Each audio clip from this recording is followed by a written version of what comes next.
Hello, everyone. Welcome to Better Talks. Today, I'm here with a special guest, and I'm going to allow him to introduce himself to the audience. Right. So my name's Noah Healy, and I'm a recreational mathematician that is trying to upgrade economics. I've developed a game theory-based marketplace that's superior to the kinds of markets we use for trading commodities, products like rice, wheat, lumber, steel, copper, oil, and so on. And how do you transition from being a mathematician now into business? Well, my mathematical interests are computational mathematics. That's the math of how to carry out mathematical operations.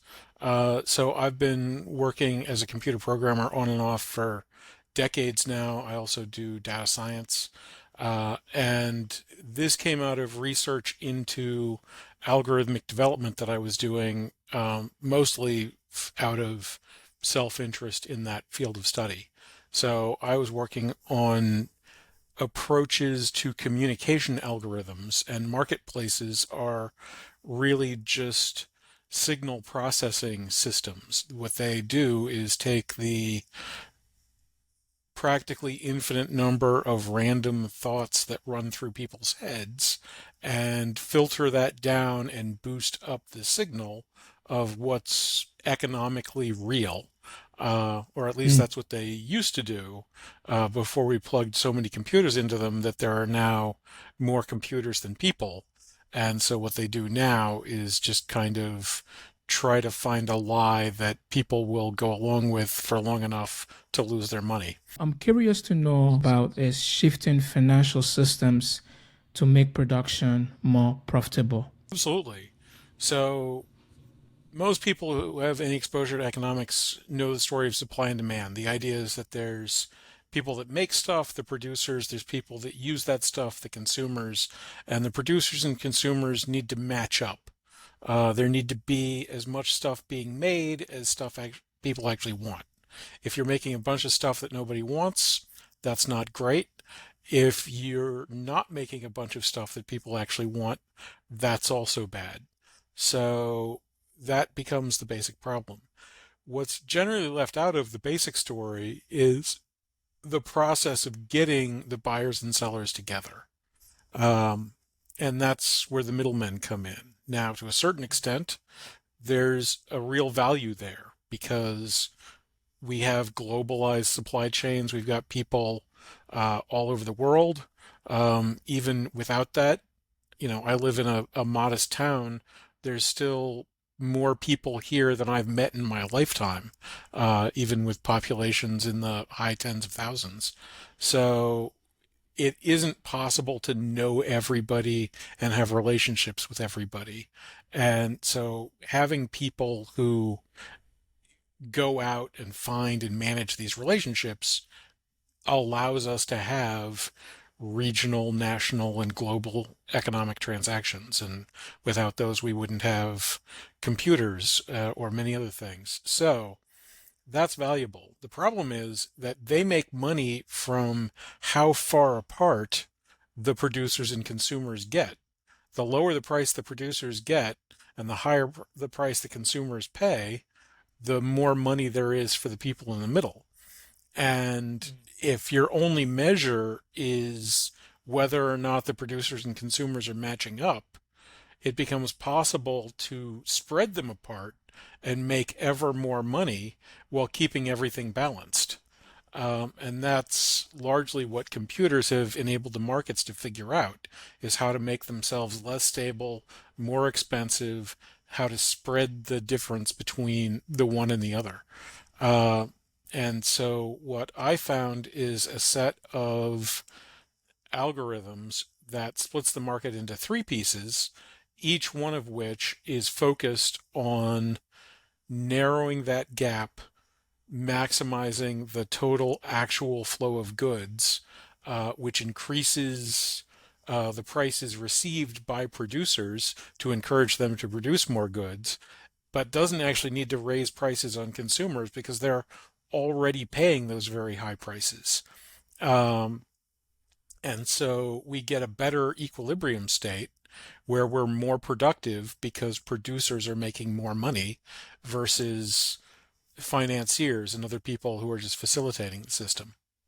Correct me if I'm wrong, trying to understand this system that you have going on. So you have three players here. You have the producer, you have the consumers, and then you have the middleman. Is that correct? Yeah.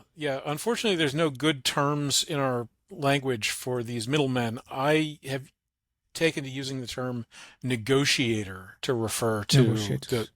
the middleman. Yes. The negotiator here could be the computer system that will pretty much be in between the producers and the consumers. So computers are one candidate for negotiators, but the negotiator is essentially a hat that you can wear. And so producers and consumers can actually go in and play negotiator with everybody else.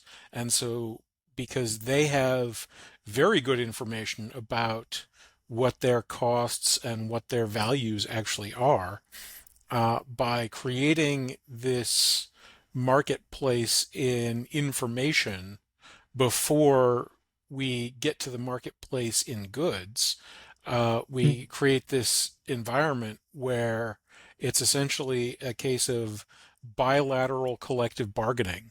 It allows each individual to make their individual contribution for a bargain on behalf of everybody in the system. And mm. by integrating all of these different points of view, both from within the system and from informed people outside the system, we get these very stable, very valuable prices that can then be utilized by the people within the system. Something that can be possible where the producers are profitable, their production is profitable, and the prices also for the goods are also reasonable for the consumers. Is that something that can be achieved? Not only can it be achieved, it has to be achievable for there to be an economy. The very fact that economies exist or have ever existed tells us that there must be price levels that allow producers and consumers to work together and get Yeah. what they want. So yeah, the that's the hardest part. If that weren't the case, my markets wouldn't work. But if that weren't the case, no markets would work. And since we have thousands of years of documented history of economic activity, I feel pretty comfortable uh, with the assumption that producers and consumers can get along. Based on this market data online, producers are able to know about their consumers. And then consumers are also able to know about their producers based on this data that we have online. That's basically the primary challenge that we're coping with online. We are producing information at a rate greater than we can process or understand it. And that's actually not a good thing. That leads to a lot of noise in the system. And so that's degrading our decision making and making our economies work less well. The entire point of the way my system works is that it values information in a way that doesn't reward people pumping noise into the system. It's like if you're going to a concert, you're there to listen to the band. If other concert goers came in with like a white noise machine and drowned the band out, you would be very unhappy. But if there was some sort of compensation plan based on how many decibels were produced, it would be worth a lot of money to people to go into a big stadium concert with like jet engines or something else that's louder than the band in order to capture the gate for themselves. And that's the state of the current markets because the markets actually only value activity and don't have any ability uh, at that scale to discern between useful and useless activity. People with large reserves and good connections essentially have brought jet engines in and just drowned out the actual economy, and we're all coping with not being able to hear what's going on and trying to make our plans accordingly. Thank you for this informative information. I really learned something from you. So, do you have the system built yourself, or do you have a team of people that are working with you to come up with this brilliant idea? Well, I came up with the idea myself, and I wrote the first draft myself to check its efficacy. I am working with other people in a few different capacities. There's some open source tools that do these computations that are under Creative Commons 4.0, and my friend wrote those. I'm working with attorneys on patenting it, and they're they're excellent, although the patent office has gone fairly insane. There is a petition on change.org under CDM patent. Uh, for those who are interested, it's a crazy story. Um, and I am also working with people around the world and searching for others that would like to set up new marketplaces. And so I'm still searching for the sort of first partner to get a functioning marketplace into the world. This is price discovery. It needs regulatory compliance, a customer base, a trusted actor to actually, engage in these transactions, and all of that is requires more expense than I can float. So I've got some help, and I could use some more. Interesting. So, when this platform hopefully is established, so I assume it's going to be a win-win situation for both the producers and the consumers, I believe. Oh, absolutely, yeah. So in the short term, with more of the consumer dollar showing up at the farm or mine or forest or wherever else the products you actually buy actually come from, uh, being a producer will become a much more profitable endeavor, which will lead to many, many more people getting into producing. And as a result of that, we will see a boost in total availability of product, which then will bring prices down in order to induce demand for, a broader array of higher quality products. So the effect of bringing those two sides closer together is to grow the entire economy for everybody, uh, and do so quite dramatically. The current costs are several percentages of our current economies, and so bringing that down will increase the growth rates of our economies by roughly double, and that has dramatic effects, particularly over any reasonable length of time. Yeah, I have a question for you regarding, I mean, the system. I like the system. I think this system has what it takes to work in a developed Western society. What about, do you think this is something that can also be done in a third world developing country or Well, countries? the only partners that I'm actually working with so far are all located outside the United States. So uh, Mm, there are two different people trying to form indices, one in East Africa for coffee, one in South Africa for coal. And then there's a mm, third project that's trying to launch a Bitcoin or blockchain-based marketplace in Singapore. But the third world, as you say, is actually uh, a very fertile ground for market upgrades. One, mm, uh, outside of sort of developed countries, there's much more acceptance of fintech and networked systems.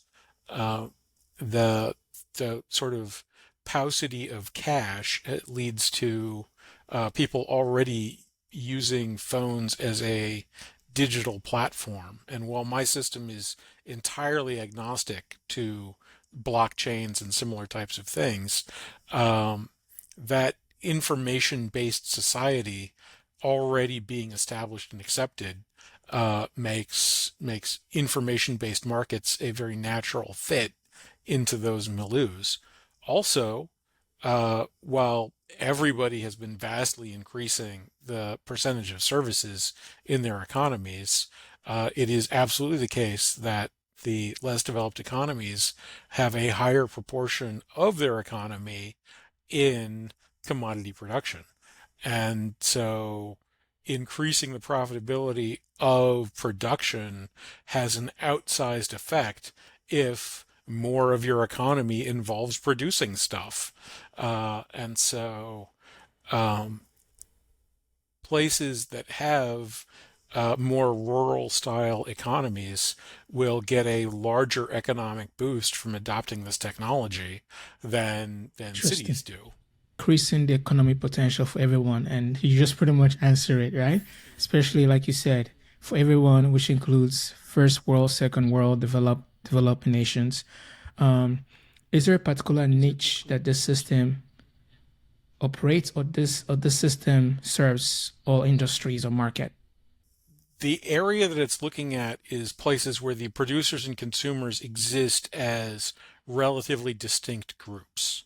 So if you're going to be buying and selling something on the same day or in the same hour, and most people are going to be doing that, then there's not a lot of value, in fact, in doing this. But there are virtually no real products that have that characteristic. Um, Farmers don't have to buy, corn on a regular basis if they grow corn. They grow corn and then they sell it and then they make money and then they go, grow some more corn. Uh, and so uh, the physical commodities, with the conceivable exception of gold, are all perfect fits. Gold's a more monetary system. Most gold in circulation has been mined. It's not being pulled out of the ground. So that's a poorer fit. But all the industrial metals, even silver, is mostly industrial at this point. They're all perfect fits. There are other kinds of issues that are good fits, things like uh, appropriately pricing a uh, IPO or or or certain kinds of bonds. Most sovereign countries don't rebuy their own bonds, and so setting up markets for those countries to sell their bonds into the marketplace is a relatively good fit for having a CDM. And while most countries currently do that in a bid to bolster the political position of wealthy donors, if they were interested in the actual well-being of their countries, this would be a better alternative. Thank you so much. What piece of advice would you give for a young person who's trying to start their own business or start a project, innovate something, but they're afraid? And there are many reasons why they're afraid. Sometimes lack of funding, sometimes fear of failure, many reasons. You name them. Well, I'm sorry to say I'm struggling with most of my challenges. I hope that I will overcome many of them, but that's the sort of fundamental thing I'd mentioned before. The patent office. That's been a major issue. The patent office has said yes twice.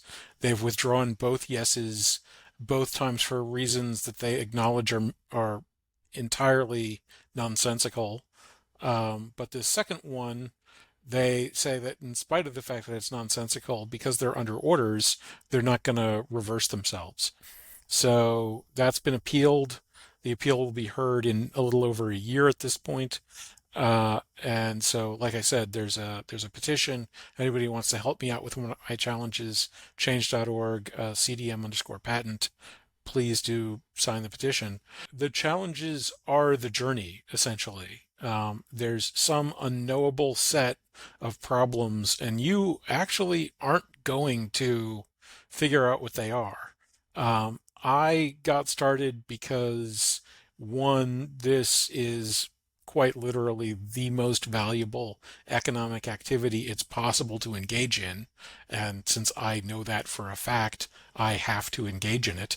Um, but uh, I thought it would be much easier to explain to people and get people on board with making more money and being better off. And it's been incredibly difficult to get people, particularly in positions within the financial system, to be interested in making more money or behaving in ways that are more valuable to society.